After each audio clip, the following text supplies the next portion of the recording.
এই শিক্ষামন্ত্রী, আপনি যাদেরকে ফার্মের মুরগি বলছেন, এই ফার্মের মুরগিরা রাস্তায় এসেছে বলে আজকে শিক্ষামন্ত্রী হয়েছেন। মাননীয় স্বরাষ্ট্রমন্ত্রী গতকাল সংসদে দাঁড়িয়ে দম্ভের সাথে বললেন সংবিধান সংস্কার কমিটি, এটা নাকি কোনো সংবিধানে নাই। হাঁটু সমান পানিতে, বুক সমান পানিতে 2026 সালের এইচএসসি পরীক্ষার্থীদের আপনি ডুবিয়ে ডুবিয়ে আপনি পরীক্ষা দিতে বাধ্য করেছেন। আমাদের একজন শিক্ষামন্ত্রী আমরা পেয়েছি স্ট্যান্ডবাজিতে উস্তাদ এবং টেন্ডারবাজিতে উস্তাদ। পার্বত্য চট্টগ্রামের খাগড়াছড়ি, রাঙামাটি, কক্সবাজার, সাতকানিয়া, আনোয়ারা, বাঁশখালী, এই সমগ্র অঞ্চলের আমার ভাইয়েরা বন্যার মধ্যে কষ্ট পাচ্ছে। আমরা দেখতে পাচ্ছি বন্যার মধ্যে এই সমস্ত এলাকার ভাইয়েরা মানবতার জীবনযাপন করছে। অত্যন্ত পরিতাপের বিষয়, দীর্ঘ 7 দিনের বেশি বন্যা আক্রান্ত হলেও এখনো পর্যন্ত ওইসব এলাকায় সরকারের পক্ষ থেকে পর্যাপ্ত সাহায্য সহযোগিতা পৌঁছায়নি। আমরা দেখতে পেয়েছি বন্যা শুরু হওয়ার সাথে সাথে পার্বত্য চট্টগ্রামের একজন প্রতিমন্ত্রী উনি হজ করতে বিদেশে চলে গিয়েছেন। আমরা একই সাথে দেখেছি ঠিক ওই সময়ে আমাদের প্রধানমন্ত্রী আজকে পর্যন্ত উনি প্রায়োরিটি পর্যন্ত আমার পার্বত্য চট্টগ্রামের ভাইয়েরা বন্যায় কষ্ট পাচ্ছেন আর উনি বরিশালে সফরে যাচ্ছেন। এটি পার্বত্য চট্টগ্রামবাসীকে যেই বরাদ্দ দেওয়া হয়েছে 30 টাকারও কম প্রত্যেক জনকে বরাদ্দ দেওয়া হয়েছে। পার্বত্য চট্টগ্রাম থেকে জাতীয় রাজস্বে এই বছর 90,000 কোটি টাকারও বেশি এই বছর তারা জাতীয় রাজস্ব জমা দিয়েছে। অত্যন্ত পরিতাপের বিষয়, তাদের এই সংকটকালীন সময়ে তাদের জন্য বরাদ্দ ছিল 30 টাকারও কম। প্রিয় সোনারগাঁবাসী, অভ্যুত্থানের পরে আমরা দেখেছি প্রত্যেকটা জায়গায় সরকার তার কমিটমেন্ট থেকে পিছু সরে এসেছে। আমরা দেখতে পেয়েছি এই বিএনপি সরকারের কাছে হাসিনার বিচার ব্যবস্থা বিএনপি সরকারের কাছে পছন্দের, হাসিনার সচিবালয় পছন্দের, হাসিনার এক্সিকিউটিভ পছন্দের, হাসিনার ব্যবসায়ীরাও পছন্দের। কেবলমাত্র অপছন্দের ছিল কেবলমাত্র শেখ হাসিনা। আমরা আমাদের জায়গা থেকে আমরা হাসিনা ব্যবস্থার পরিবর্তন চেয়েছি, কেবল হাসিনার পরিবর্তন চাই নাই। এই বিএনপি সরকার এসে তারা জন আকাঙ্ক্ষার বিপক্ষে গিয়ে, গণভোটের বিপক্ষে গিয়ে তারা এমন এক ধরনের অবস্থান নিয়েছে যে অবস্থান সরাসরি আমাদের আকাঙ্ক্ষার পরিপন্থী। মাননীয় স্বরাষ্ট্রমন্ত্রী গতকাল সংসদে দাঁড়িয়ে দম্ভের সাথে বললেন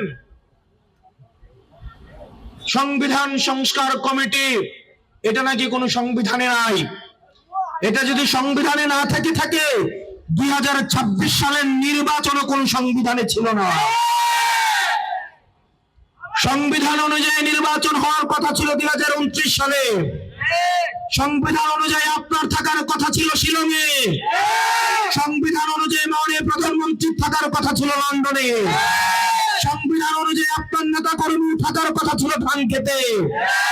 সংবিধান অনুযায়ী আপনার নেতা কর্মী চালানোর কথা ছিল ঢাকা শহরে রিক্সা। এই সংবিধানের বিরুদ্ধে গিয়ে ছাত্র জনতা রাস্তায় নেমে এসে এই সংবিধানকে বিভ্রান্ত দিয়ে নতুন বাংলাদেশের অভিমুখ তারা সেট করেছে।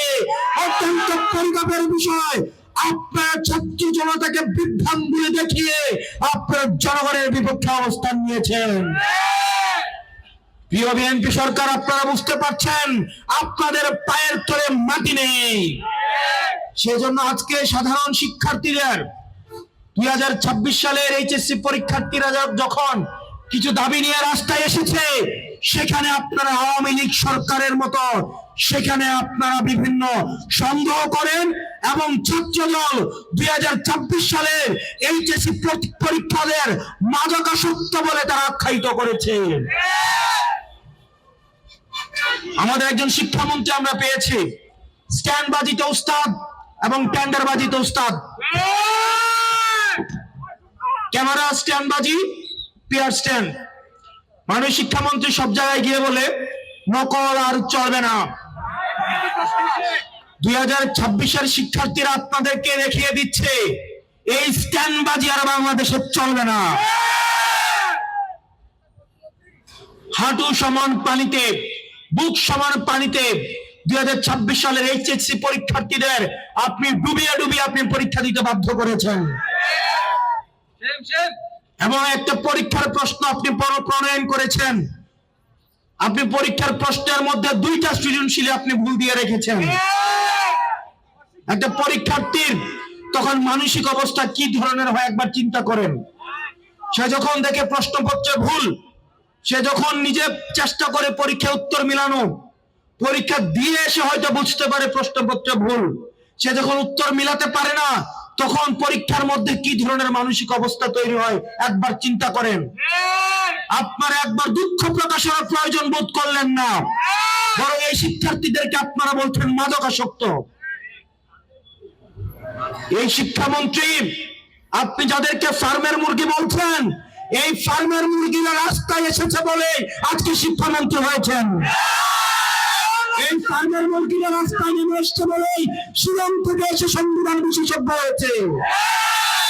এই ফার্মের মুরগিরা রাস্তায় এসেছে বলেই আজকে লন্ডন থেকে এসে বাংলাদেশের প্রধানমন্ত্রিত্ব করছে।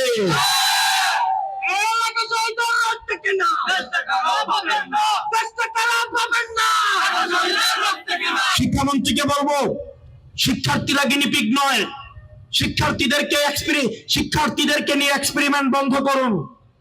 কিছুদিন পর পর একটা জিনিস ইচ্ছা হয়, আপনারা সেটা তাদের উপরে চাপিয়ে দেন, শিক্ষার্থীদের উপরে চাপিয়ে দেন। এই শিক্ষার্থীদের আপনাদের এক্সপেরিমেন্টাল টুল না, যে যখন ইচ্ছে তাদেরকে নিয়ে এক্সপেরিমেন্ট করবেন, এক্সপেরিমেন্ট ফেল করলে আবার সে এক্সপেরিমেন্ট তুলে নেবেন। কারণ আপনাদের সন্তানরা দেশে পড়াশোনা করে না, আপনাদের সন্তানরে আপনারা বিদেশে রেখে পড়াশোনা করান। পরের সন্তানদেরকে রাস্তায় রেখে রাজনীতি করাবেন, পরের সন্তানের ভবিষ্যৎকে নষ্ট করবেন, পরের সন্তানদেরকে নিয়ে এক্সপেরিমেন্ট করবেন।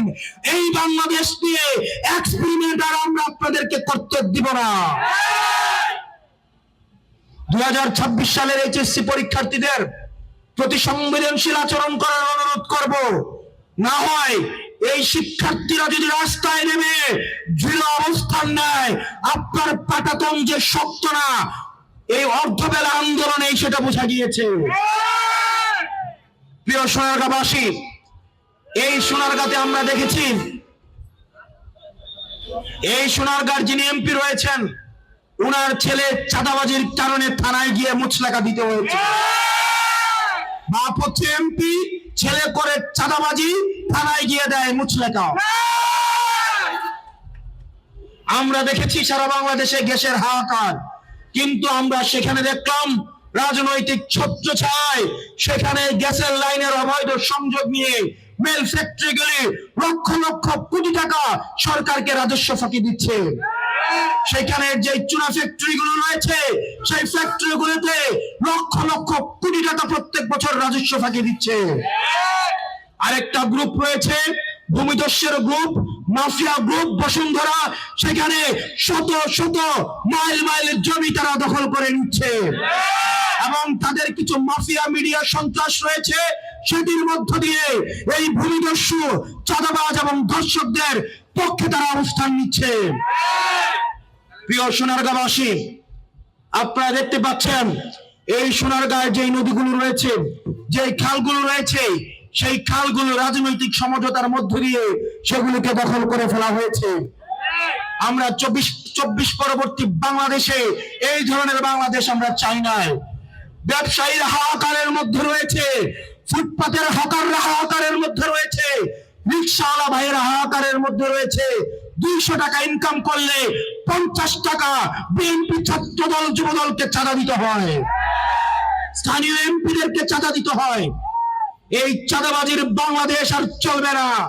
আপনারা যদি মনে করে থাকেন এই চাঁদাবাজির যাত্রা আপনারা অব্যাহত রাখবেন, মনে করার দরকার নাই এভাবে বেশি দিন খাইতে পারবেন। হাসিনার হয়তো 17 বছর লাগছে। আপনারা এটা বলেন সত্য, প্রত্যেকদিন জুলাই হয় না, প্রত্যেক বছর জুলাই হয় না, কিন্তু যখন জুলাই হয় তখন পালানোর জায়গা পাবেন না। হাসিনার জন্য ইন্ডিয়া ছিল। আপনারা বলেন আপনারা বাংলাদেশ পন্থী দল, আপনাদেরকে আমাদেরকে ইন্ডিয়াও নিবে না, পাকিস্তানও নিবে না, আমাদেরকে এই দেশের মধ্যেই থাকতে হবে। এবং আমরা যদি জনগণের আকাঙ্ক্ষার বিরুদ্ধে যাই, জনগণ আমাদের রাস্তার মধ্যে আমাদের বিচার করবে। প্রিয় সোনারগাঁবাসী, আমরা চেয়েছিলাম রাজনীতির গুণগত পরিবর্তন। সেই গুণগত পরিবর্তনের অংশ হিসেবে আমরা সারা বাংলাদেশের স্থানীয় সরকার নির্বাচনগুলোতে আমরা তরুণ নেতৃত্বের মধ্য দিয়ে আমরা রাজনীতির গুণগত পরিবর্তন করতে চাই। সেই পরিবর্তনের অংশ হিসাবে সোনারগাঁও উপজেলায় আমরা উপজেলা চেয়ারম্যান প্রার্থী হিসেবে আমরা তুহিন মাহমুদকে আমরা সমর্থন দিচ্ছি এনসিপির পক্ষ থেকে। একই সাথে আমরা সোনারগাঁও পৌরসভার মেয়র হিসেবে জনাব মুস্তফা ভাইকে আমরা এনসিপির পক্ষ থেকে আমরা সমর্থন দিচ্ছি। একই সাথে আমরা পিরোজপুর ইউনিয়ন পরিষদের চেয়ারম্যান পদপ্রার্থী হিসেবে আমার ডিপার্টমেন্টের ছোট ভাই ঢাকা বিশ্ববিদ্যালয়ের শিক্ষার্থী সাইফুল্লাহকে আমরা সমর্থন দিচ্ছি।